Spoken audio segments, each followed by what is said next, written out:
Dracula by Bram Stoker, Chapter 12. Dr. Seward's Diary, 18th September. I drove at once to Hillingham and arrived early. Keeping my cab at the gate, I went up the avenue alone. I knocked gently and rang as quietly as possible, for I feared to disturb Lucy or her mother, and hoped to bring only a servant to the door. After a while, finding no response, I knocked and rang again. Still no answer.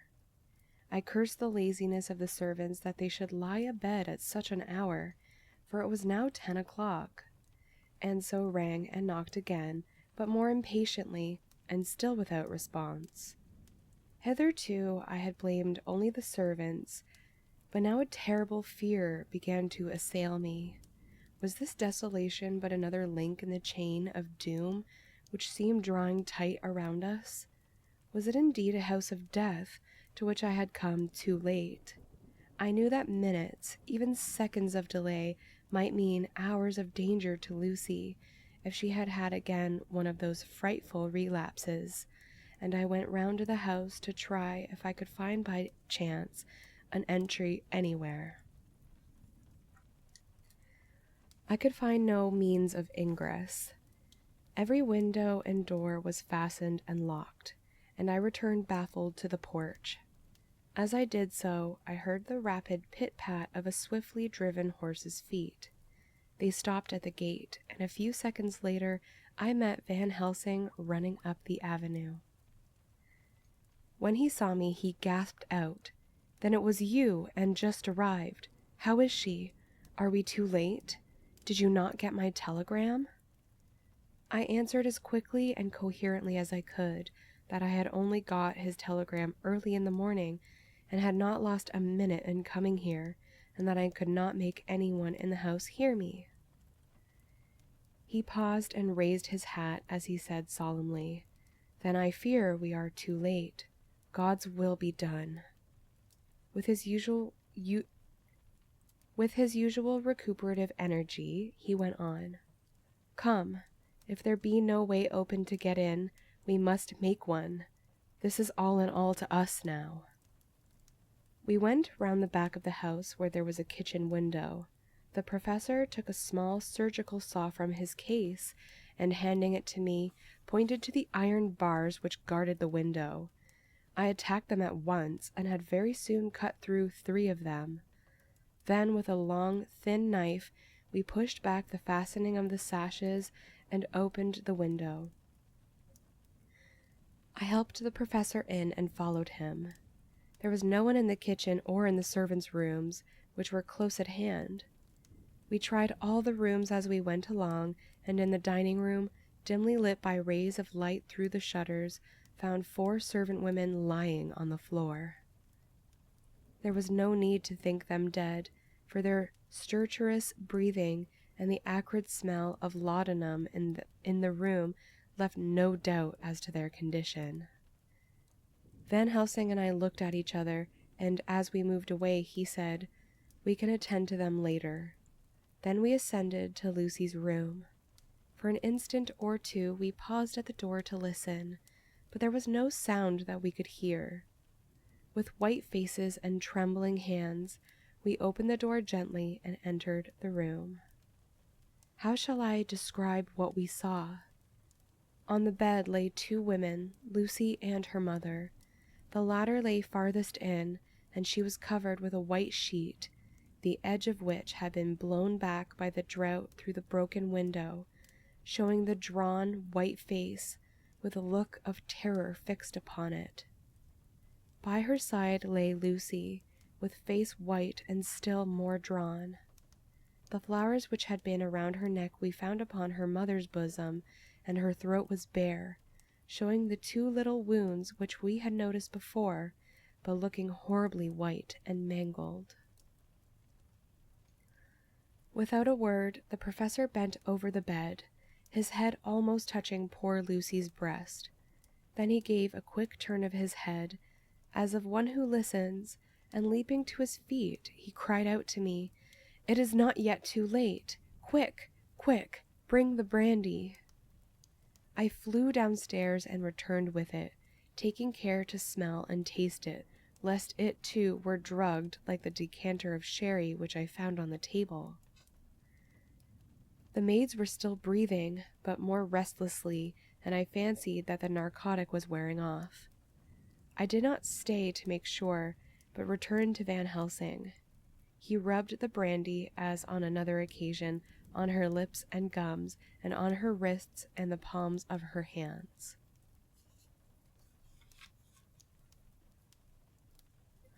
He said to me, "I can do this, all that can be at the present.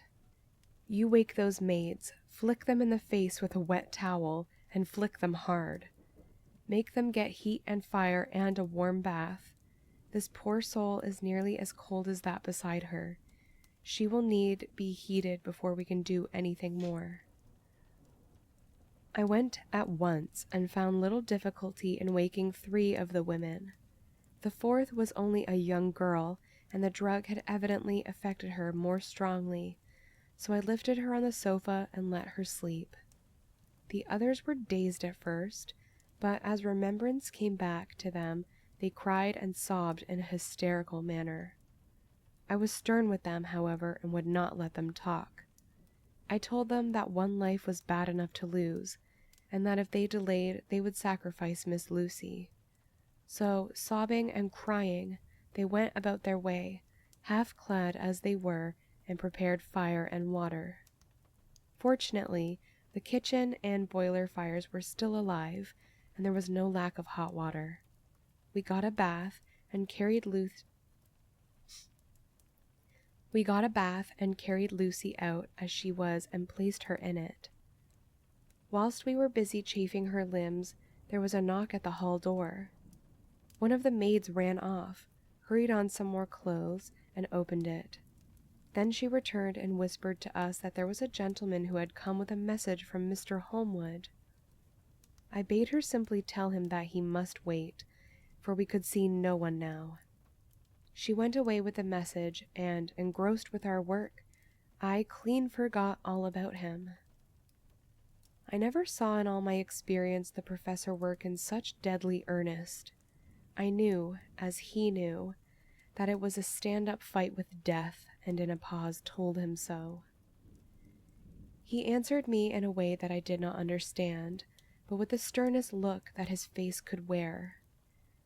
If that were all, I would stop here where we are now, and let her fade away into peace, for I see no light in life over her horizon. He went on with his work with, if possible, renewed and more frenzied vigor. Presently we both began to be conscious that the heat was beginning to be of some effect. Lucy's heart beat a trifle more audibly to the stethoscope, and her lungs had a perceptible movement. Van Helsing's face almost beamed, and as we lifted her from the bath and rolled her in a hot sheet to dry her, he said to me, "The first gain is ours. Check to the king."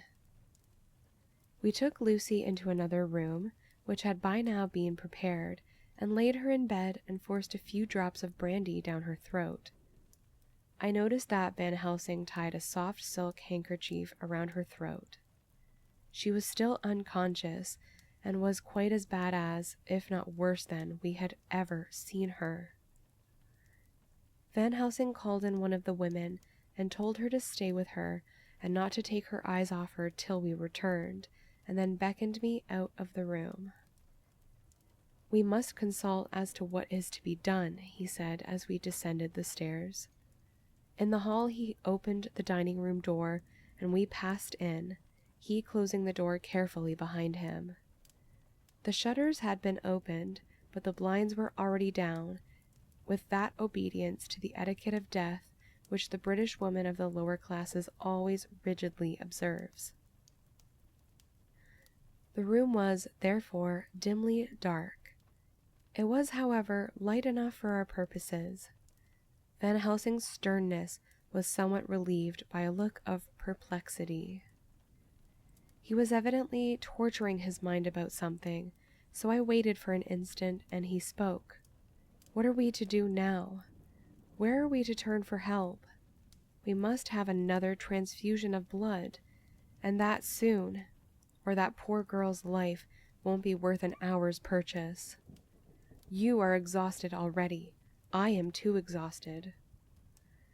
I fear to trust those women, even if they would have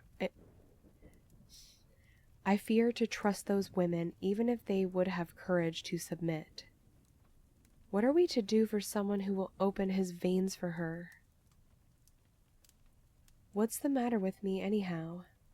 The voice came from the sofa across the room, and its tones brought relief and joy to my heart, for they were those of Quincy Morris. Van Helsing started angrily at the first sound, but his face softened, and a glad look came into his eyes as I cried out, "Quincy Morris!" and rushed towards him with outstretched hands. "What brought you here?" I cried as our hands met. "I guess art is the cause." He handed me a telegram.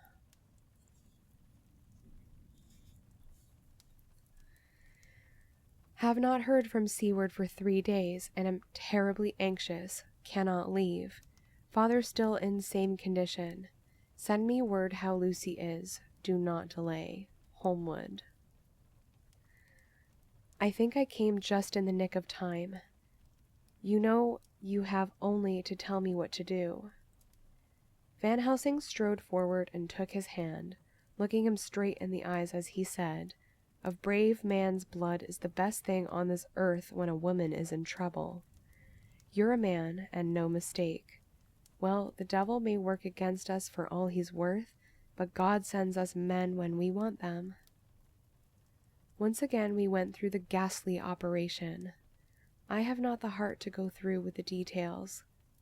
Lucy had got a terrible shock, and it told on her more than before, for though plenty of blood went into her veins, her body did not respond to the treatment as well on the other occasions. Her struggle back into life was something frightful to see and hear. However, the action of both heart and lungs improved, and Van Helsing made a subcutaneous injection of morphia, as before, and with good effect. Her faint became a profound slumber. The professor watched whilst I went downstairs with Quincy Morris, and sent one of the maids to pay off one of the cabmen who were waiting. I left Quincy lying down after having a glass of wine, and told the cook to get ready a good breakfast. Then a thought struck me, and I went back to the room where Lucy was now. When I came softly in, I found Van Helsing with a sheet or two of notepaper in his hand. He had evidently read it and was thinking it over as he sat with his hand to his brow. There was a look of grim satisfaction in his face, as of one who has had a doubt solved. He handed me the paper, saying only, "It dropped from Lucy's breast when we carried her to the bath."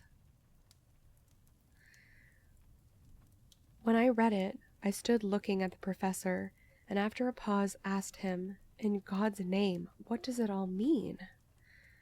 Was she, or is she, mad? Or what sort of horrible danger is it?" I was so bewildered that I did not know what to say more. Van Helsing put out his hand and took the paper, saying, "Do not trouble about it now. Forget it for the present.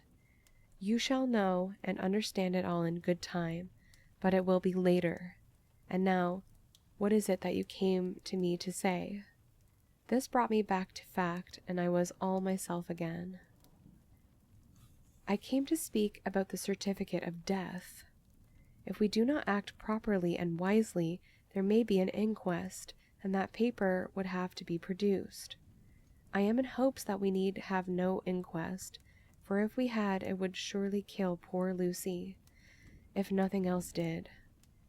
I know, and you know, and the other doctor who attended her knows, that Mrs. Westenra had disease of the heart, and we can certify that she died of it. Let us fill up the certificate at once, and I shall take it myself to the registrar and go on to the undertaker." "Good, oh, my friend John, well thought of. Truly, Miss Lucy, if she be sad in the foes that beset her, is at least happy in the friends that love her. 1, 2, 3, all open their veins for her, besides one old man. Ah, yes, I know, friend John. I am not blind. I love you all the more for it. Now go.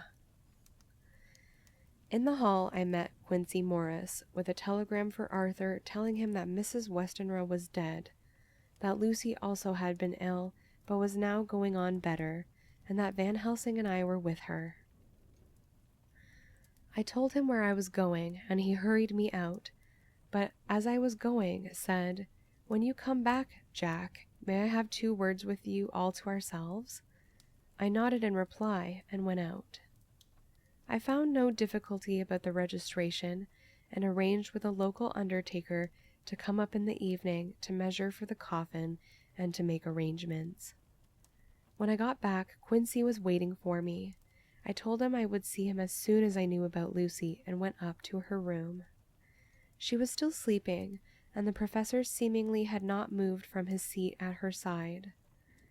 From his putting his finger to his lips, I gathered that he expected her to wake before long, and was afraid of forestalling nature.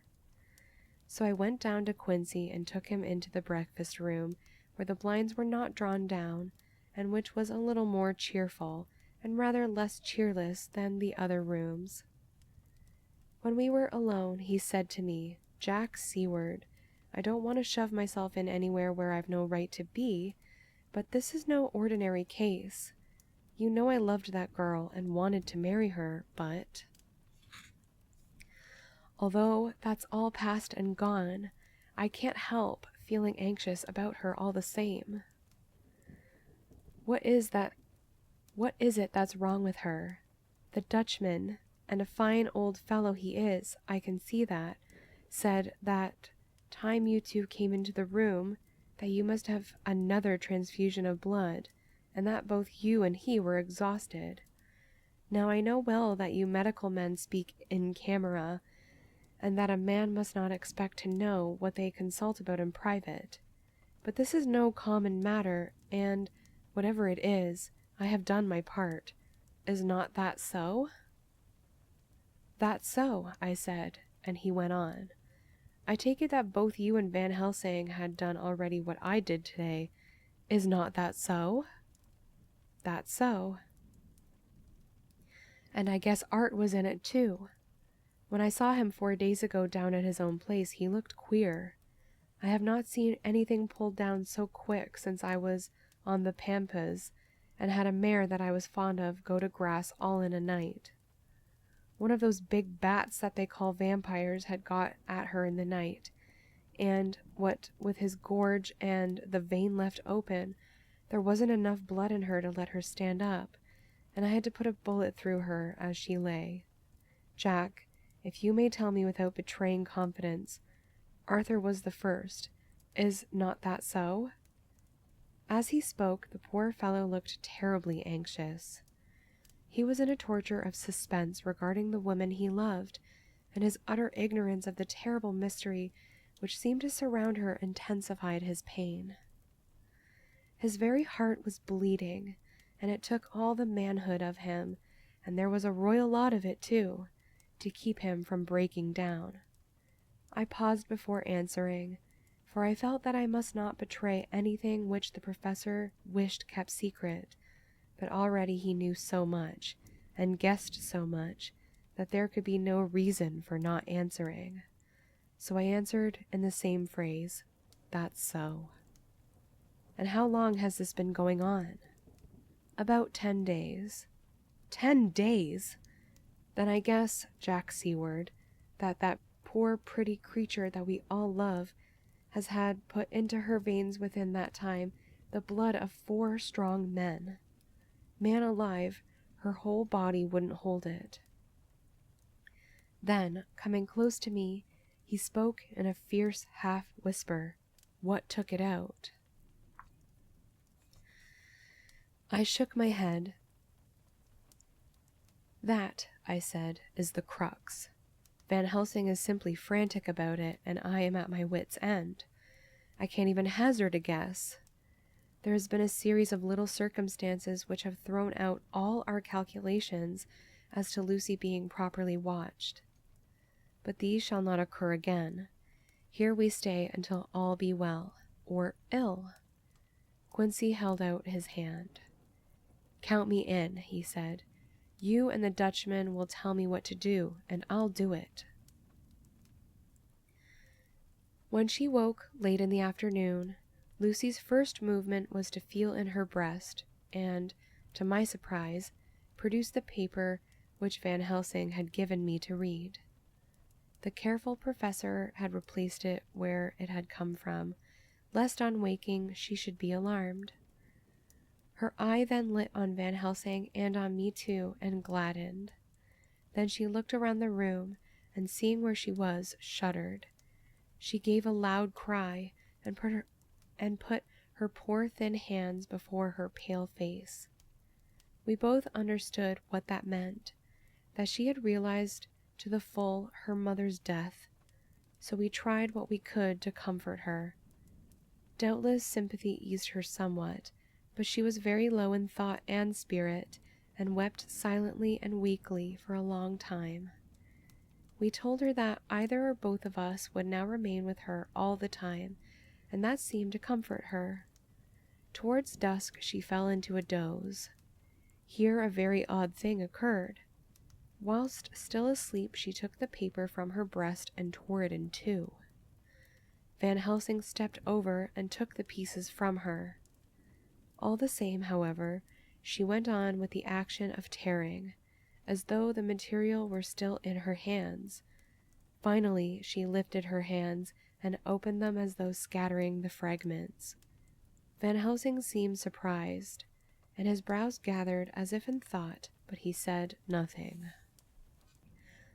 19th September. All last night she slept fitfully, being always afraid to sleep and something weaker when she woke from it. The professor and I took in turns to watch, and we never left her for a moment unattended. Quincy Morris said nothing about his intention, but I knew that all night long he patrolled round and round the house. When the day came, its searching light showed the ravages in poor Lucy's strength. She was hardly able to turn her head, and the little nourishment which she could take seemed to do her no good.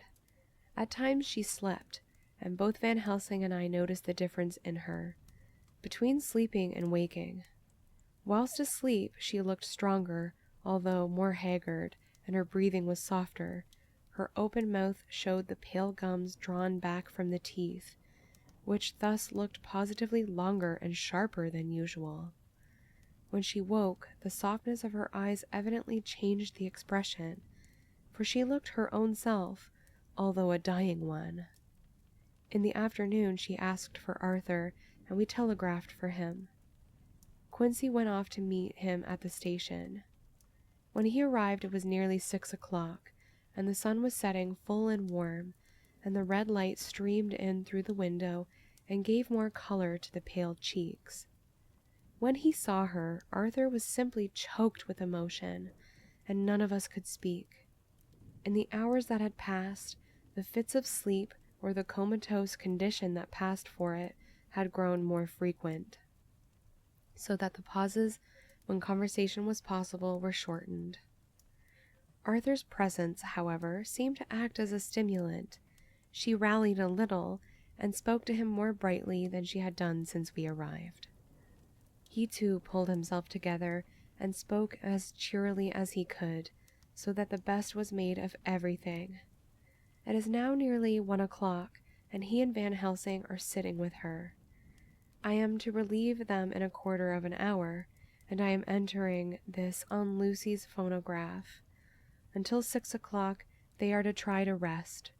I fear that tomorrow will end our watching, for the shock has been too great. The poor child cannot rally. God help us all. Letter, Mina Harker to Lucy Westenra, unopened by her. 17th September. My dearest Lucy, It seems an age since I heard from you, or indeed since I wrote. You will pardon me, I know, for all my faults when you have read all my budget of news. Well, I got my husband back all right. When we arrived at Exeter, there was a carriage waiting for us, and in it, though he had an attack of gout, Mr. Hawkins. He took us to his own house, where there were rooms for us all nice and comfortable, and we dined together. After dinner, Mr. Hawkins said, "My dears, I want to drink your health and prosperity, and may every blessing attend you both. I know you both from children, and have, with love and pride, seen you grow up. Now I want you to make your home here with me. I have left to me neither chick nor child. All are gone, and in my will I have left you everything." I cried, Lucy dear, as Jonathan and the old man clasped hands. Our evening was a very, very happy one. So here we are, installed in this beautiful old house, and from both my bedroom and drawing room I can see the great elms of the cathedral close, with their great black stems standing out against the old yellow stone of the cathedral, and I can hear the rooks overhead cawing and chattering and gossiping all day, after the manner of rooks and humans. I am busy, I need not tell you, arranging things and housekeeping. Jonathan and Mr. Hawkins are busy all day, for, now that Jonathan is a partner, Mr. Hawkins wants to tell him all about the clients. "How is your dear mother getting on? I wish I could run up to town for a day or two to see you, dear, but I dare not go yet, with so much on my shoulders, and Jonathan wants looking after still.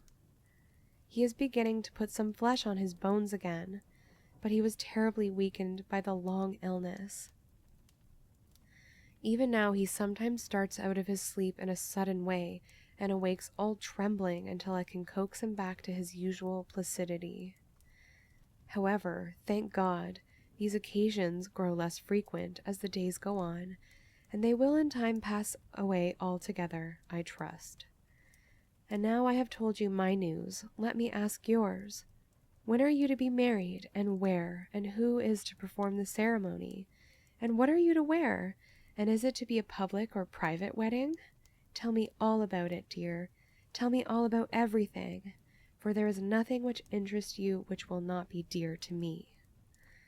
Jonathan asked me to send his respectful duty, but I do not think that is good enough for the junior partner of the important firm of Hawkins and Harker.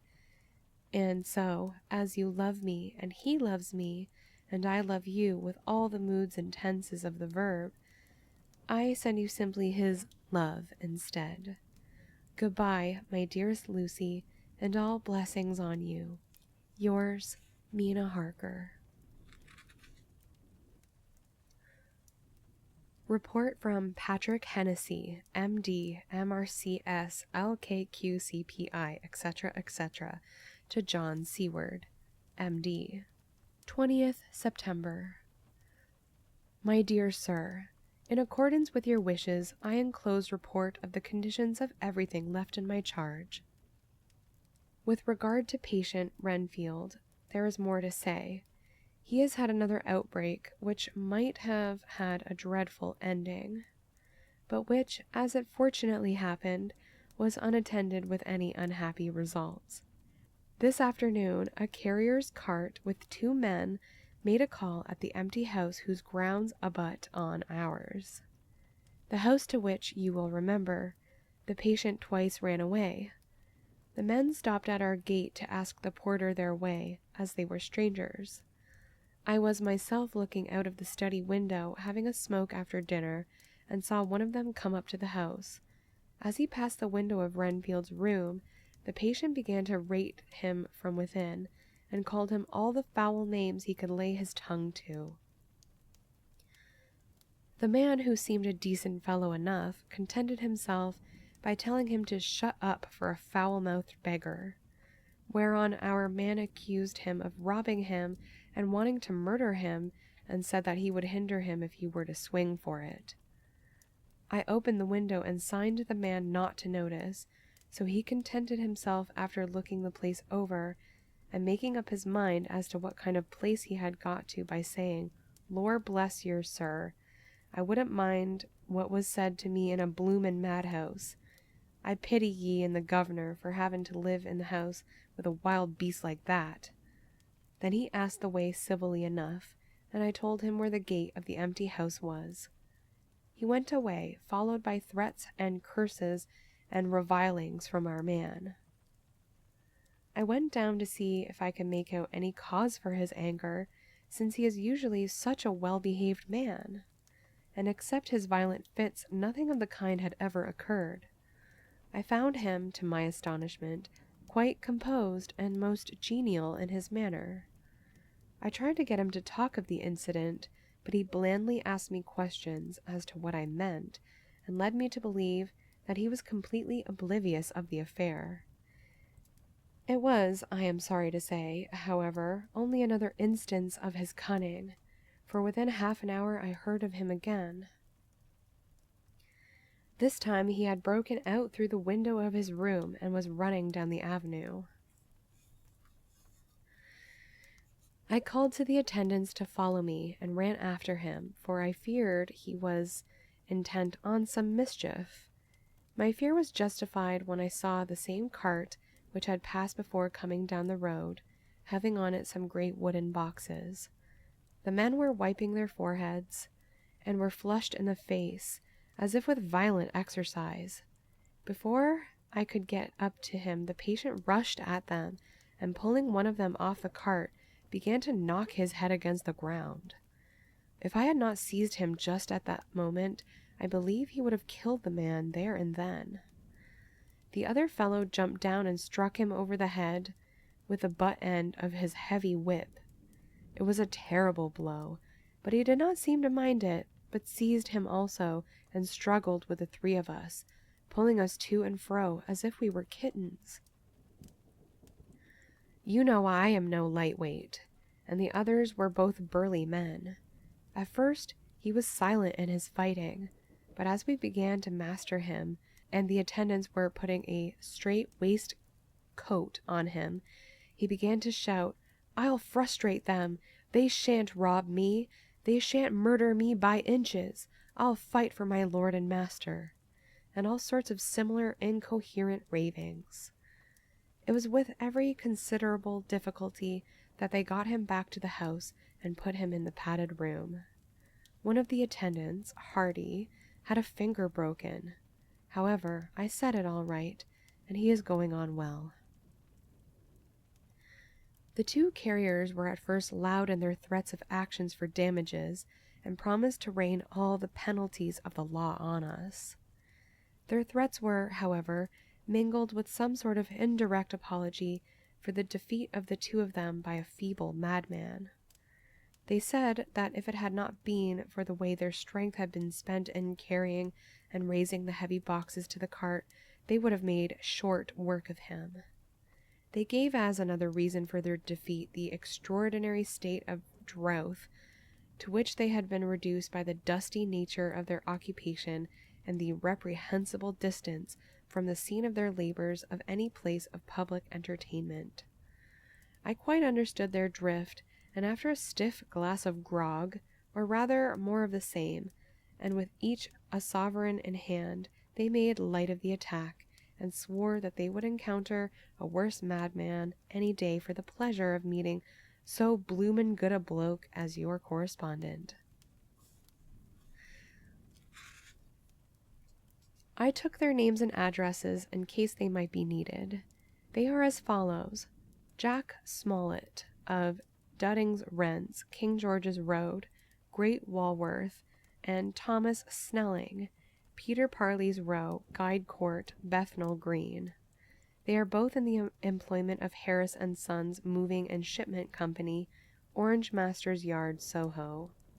I shall report to you any matter of interest occurring here, and shall wire you at once if there is anything of importance. Believe me, dear sir, yours faithfully, Patrick Hennessy. Letter. Mina Harker to Lucy Westenra, unopened by her. 18th September. My dearest Lucy, such a sad blow has befallen us. Mr. Hawkins has died very suddenly. Some may not think it so sad for us, but we had both come to so love him that it really seems as though we had lost a father. I never knew either father or mother, so that the dear old man's death is a real blow to me. Jonathan is greatly distressed. It is not only that he feels sorrow, deep sorrow, for the dear good man who has befriended him all his life, and now at the end has treated him like his own son and left him a fortune, which to people of our modest bringing up is wealth beyond the dream of avarice. But Jonathan feels it on another account. He says the amount of responsibility which it puts upon him makes him nervous. He begins to doubt himself. I try to cheer him up, and my belief in him helps him to have a belief in himself. But it is here that the grave shock that he experienced tells upon him the most. Oh, it is too hard that a sweet, simple, noble, strong nature such as his, a nature which enabled him by our dear good friend's aid to rise from clerk to master in a few years, should be so injured that the very essence of its strength is gone. Forgive me, dear, if I worry you with my troubles in the midst of your own happiness, but, Lucy dear, I must tell someone, for the strain of keeping up a brave and cheerful appearance to Jonathan tries me, and I have no one here that I can confide in. I dread coming up to London, as we must do the day after tomorrow, for poor Mr. Hawkins left in his will that he was to be buried in the grave with his father. As there are no relations at all, Jonathan will have to be chief mourner. I shall try to run over to see you, dearest, if only for a few minutes. Forgive me troubling you. With all blessings, your loving Mina Harker. Dr. Seward's Diary, 20th September. Only resolution and habit can let me make an entry tonight.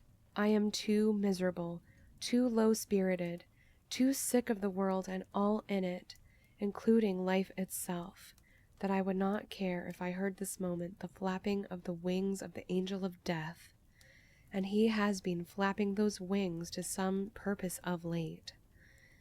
Lucy's mother and Arthur's father, and now let me get on with my work. I duly relieved Van Helsing in his watch over Lucy. We wanted Arthur to go to rest also, but he refused at first. It was only when I told him that we should want him to help us during the day, and that we must not all break down for want of rest, lest Lucy should suffer, that he agreed to go. Van Helsing was very kind to him. "Come, my child," he said, "come with me. You are sick and weak, and have had such sorrow and much mental pain, as well as that tax on your strength that we know of. You must not be alone, for to be alone is to be full of fears and alarms. Come to the drawing-room, where there is a big fire, and there are 2 sofas. You shall lie on one, and I on the other, and our sympathy will be comfort to each other, even though we do not speak, and even if we sleep." Arthur went off with him, casting back a longing look on Lucy's face, which lay on her pillow almost whiter than the lawn. She lay quite still, and I looked round the room to see that all was as it should be. I could see that the professor had carried out in this room, as in the other, his purpose of using the garlic. The whole of the window sashes reeked with it, and round Lucy's neck, over the silk handkerchief which Van Helsing made her keep on, was a rough chaplet of the same odorous flowers. Lucy was breathing somewhat stertorously, and her face was at its worst, for the open mouth showed the pale gums. Her teeth, in the dim, uncertain light, seemed longer and sharper than they had been in the morning. In particular, by some trick of the light, the canine teeth looked longer and sharper than the rest. I sat down by her, and presently she moved uneasily. At the same moment there came a sort of dull flapping or buffeting at the window. I went over to it softly and peeped out by the corner of the blind. There was a full moonlight, and I could see that the noise was made by a great bat which wheeled round, doubtless attracted by the light, although so dim, and every now and again struck the window with its wings. When I came back to my seat, I found that Lucy had moved slightly and had torn away the garlic flowers from her throat. I replaced them as well as I could and sat watching her. Presently she woke, and I gave her food, as Van Helsing had prescribed. She took but a little, and that languidly. There did not seem to be with her now the unconscious struggle for life and strength that had hitherto so marked her illness. It struck me as curious that the moment she became conscious, she pressed the garlic flowers close to her. It was certainly odd that whenever she got into that lethargic state, with the stertorous breathing, she put the flowers from her, but that when she waked she clutched them close. There was no possibility of making any mistake about this, for in the long hours that followed she had many spells of sleeping and waking, and repeated both actions many times. At 6 o'clock Van Helsing came to relieve me. Arthur had then fallen into a doze, and he mercifully let him sleep on. When he saw Lucy's face, I could hear the hissing indraw of his breath, and he said to me in sharp whisper, "Draw up the blind. I want light." Then he bent down, and, with his face almost touching Lucy's, examined her carefully. He removed the flowers and lifted the silk handkerchief from her throat.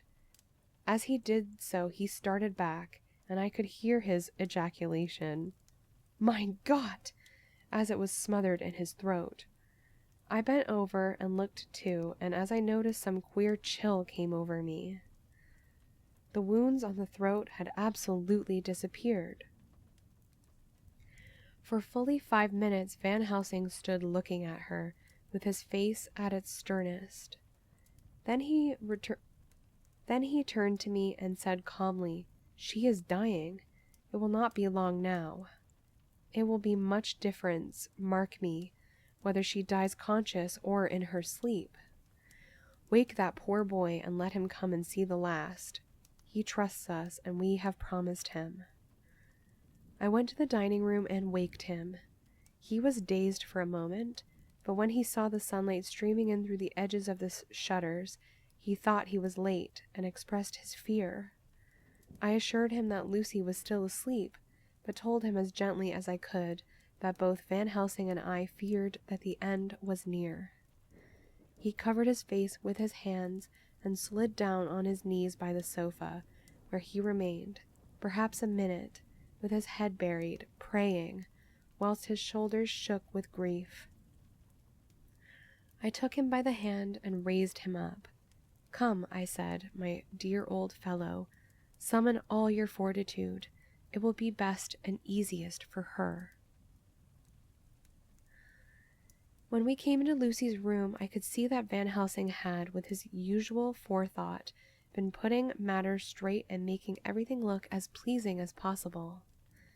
He had even brushed Lucy's hair, so that it lay on the pillow in its usual shiny ripples. When he came into the room, she opened her eyes, and seeing him, whispered softly, "Arthur, oh, my love, I am so glad you have come." He was stooping to kiss her when Van Helsing motioned him back. "No," he whispered, "not yet. Hold her hand. It will comfort her more." So Arthur took her hand and knelt beside her, and she looked her best, with all the soft lines matching the angelic beauty of her eyes. Then gradually her eyes closed, and she sank to sleep. For a little bit her breast heaved softly, and her breath came and went like a tired child's. And then insensibly there came the strange change which I had noticed in the night. Her breathing grew stertorous, the mouth opened, and the pale gums, drawn back, made the teeth look longer and sharper than ever. In a sort of sleep-waking, vague, unconscious way, she opened her eyes, which were now dull and hard at once, and said in a soft, voluptuous voice, such as I had never heard from her lips, "Arthur, oh, my love, I am so glad you have come. Kiss me." Arthur bent eagerly over to kiss her, but at that instant Van Helsing, who, like me, had been startled by her voice, swooped upon him, and catching him by the neck, with both hands, dragged him back with a fury of strength which I never thought he could have possessed, and actually hurled him almost across the room. "Not for your life," he said, "not for your living soul and hers," and he stood between them like a lion at bay. Arthur was so taken aback that he did not for a moment know what to do or say, and before any impulse of violence could seize him, he realized the place and the occasion, and he stood silent, waiting.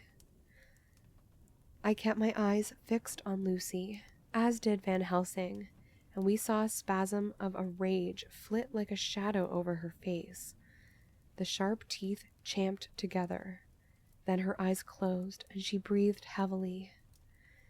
Very shortly after, she opened her eyes in all their softness, and putting out her poor, pale, thin hand, took Van Helsing's great brown one. Drawing it to her, she kissed it. "My true friend," she said, in a faint voice, but with the untellable pathos, "my true friend, and his. Oh, guard him, and give him peace." "I swear it," said he solemnly, kneeling beside her and holding up his hand, as one who registers an oath. Then he returned to Arthur and said to him, "Come, my child, take her hand in yours, and kiss her on the forehead, and only once."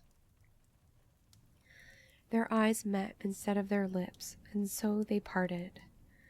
Lucy's eyes closed, and Van Helsing, who had been watching closely, took Arthur's arm and drew him away. And then Lucy's breathing became stertorous again, and all at once it ceased. "It is all over," said Van Helsing. "She is dead."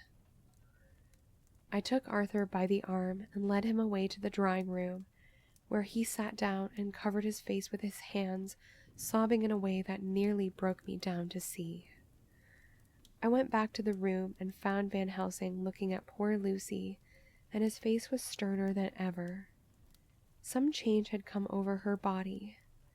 Death had given back part of her beauty, for her brow and cheeks had recovered some of their flowing lines.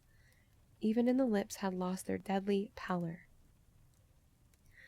It was as if blood, no longer needed for the working of the heart, had gone to make the harshness of death as little rude as it might be. We thought her dying whilst she slept, and sleeping when she died. I stood beside Van Helsing and said, "Ah, well, poor girl, there is peace for her at last. It is the end." He turned to me and said, "Not so, alas, not so. It is only the beginning." When I asked him what he meant, he only shook his head and answered, "We can do nothing as yet. Wait and see." End of chapter 12.